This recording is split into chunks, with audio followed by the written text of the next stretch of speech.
Hey guys, thanks for tuning in to another video on ForgottenWeapons.com. I'm Ian McCullum, and I'm here today at the Springfield Armory National Historic Site, taking a look at some of the really cool American military prototypes in their extensive reference collection. And today we have the M15 rifle, sort of. Bear with me for a sec. Of course, the M14 rifle was in service for a couple of years as the U.S. standard infantry rifle. It was replaced by the M16.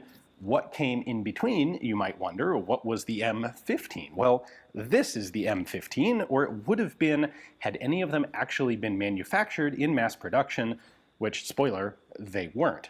So the original idea, when the M14 is in development, it is in, well, when the U.S. Army is looking for a new rifle, the two final contenders for adoption end up being the T44 rifle and the T48. The T48 is the Belgian FN FAL, and the T44 is, well, it's what we'll eventually know as the M14.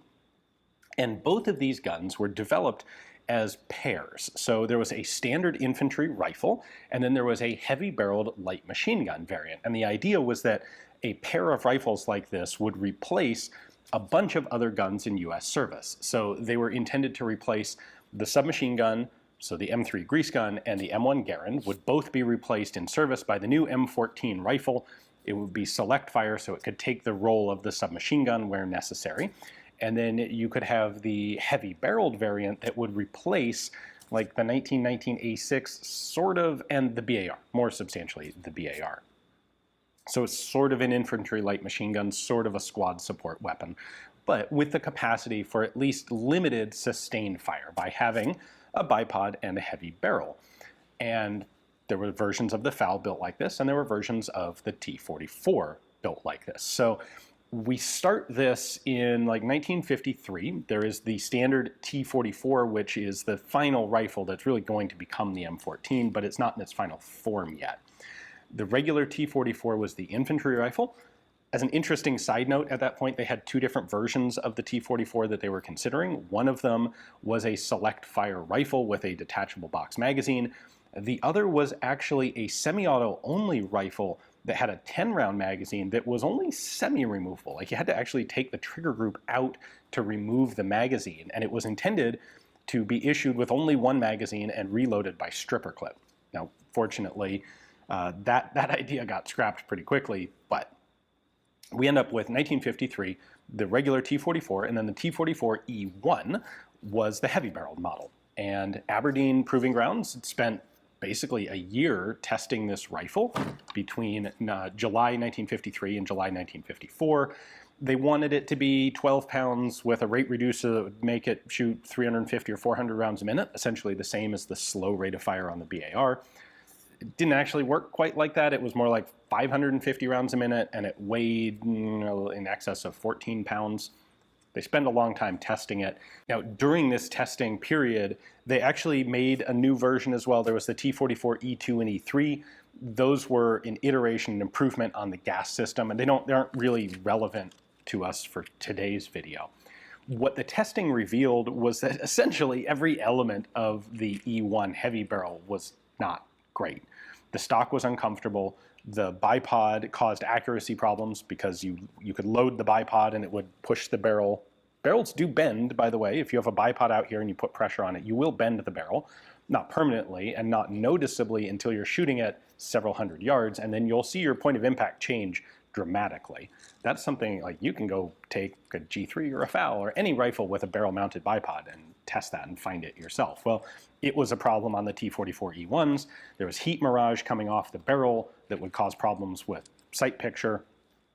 There were a lot of issues with these guns. And at this point, the guns were still being manufactured using M1 Garand receivers, which are a little bit longer than M14 receivers. Remember, the M14 is using essentially the new 7.62 NATO cartridge. It hasn't been formally adopted yet, but it's 7.62 by 51, where the M1 Garand was in 30-06, which is 7.62 by 63 millimeters, so about a quarter-inch longer.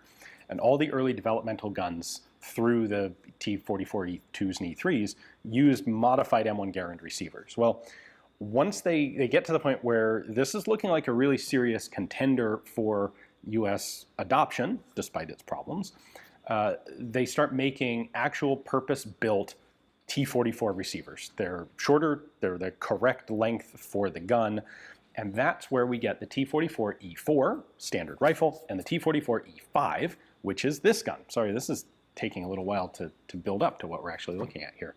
The T44E4 is what was actually adopted as the M14. It goes through further testing in 1956. It is recommended for adoption in 1957. And alongside it was the heavy barreled version. They still have this concept of having two separate weapons that are essentially on the same platform. They're going to share magazines. They're going to share a lot of internal components, a lot of manufacturing similarities. You know, the bolts are the same, the receivers are the same, the barrels are different. The bipod obviously is different. They put a big flash hider on the E5s to improve, to fix some of the problems of the T44E1 trials. They put a heavier handguard on. They reprofile the stock a bit. The stock on this is notably heavier than a standard M14 stock in order to make it more durable for sustained full auto fire and heavy use.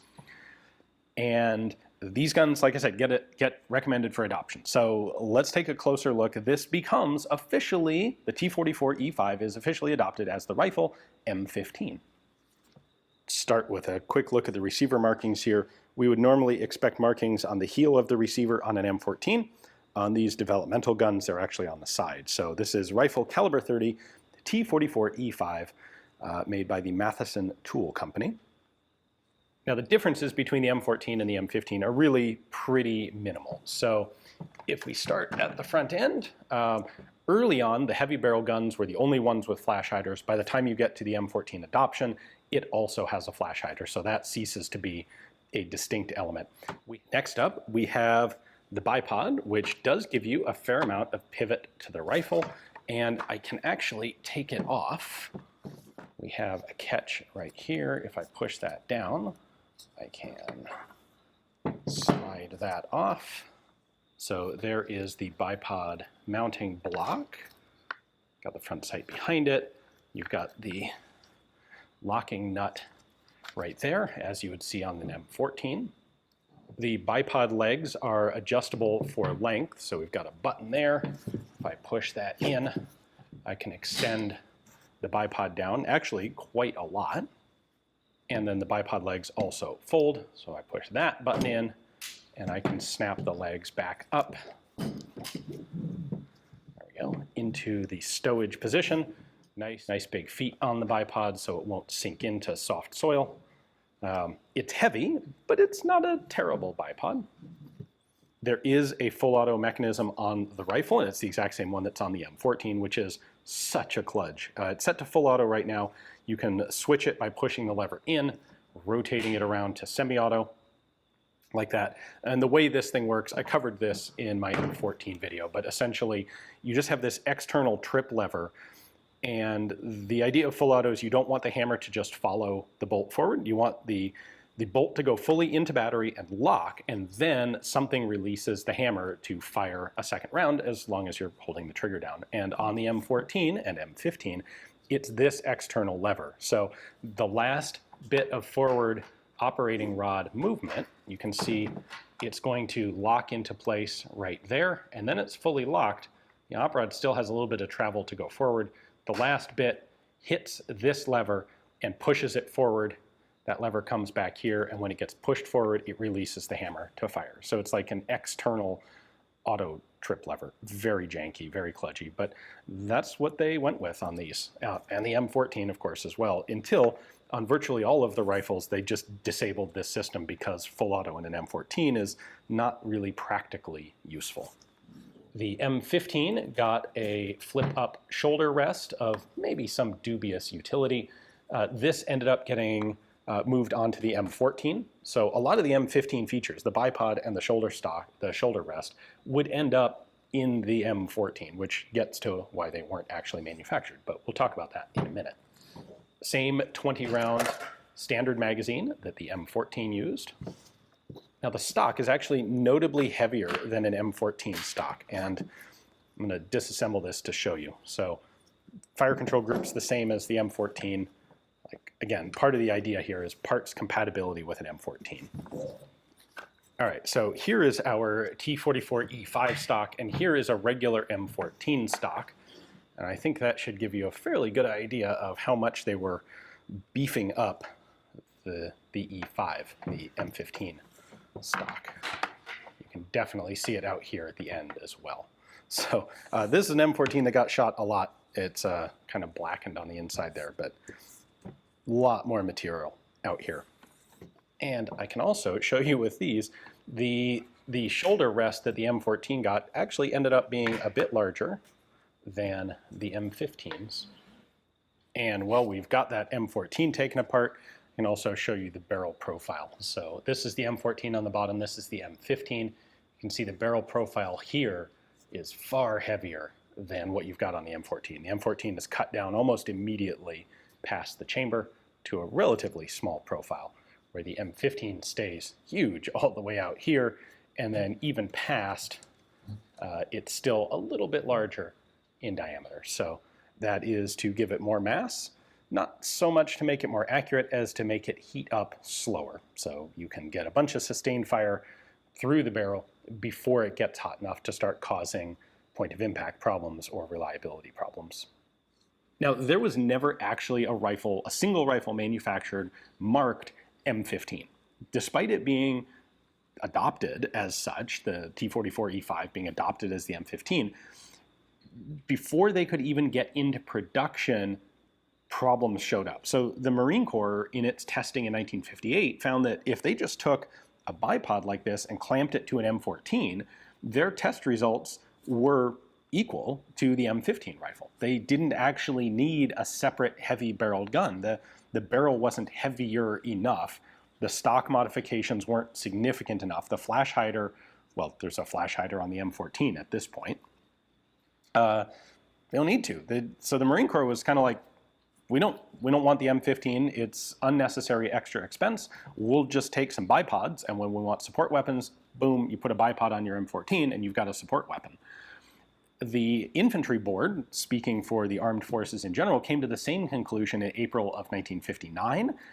The M2 bipod was formally adopted in December 1959, and on December 17th, 1959, the M15 was formally declared obsolete, having not actually managed to get into production. So I think I've said before, the M14 was the US's shortest service life infantry rifle.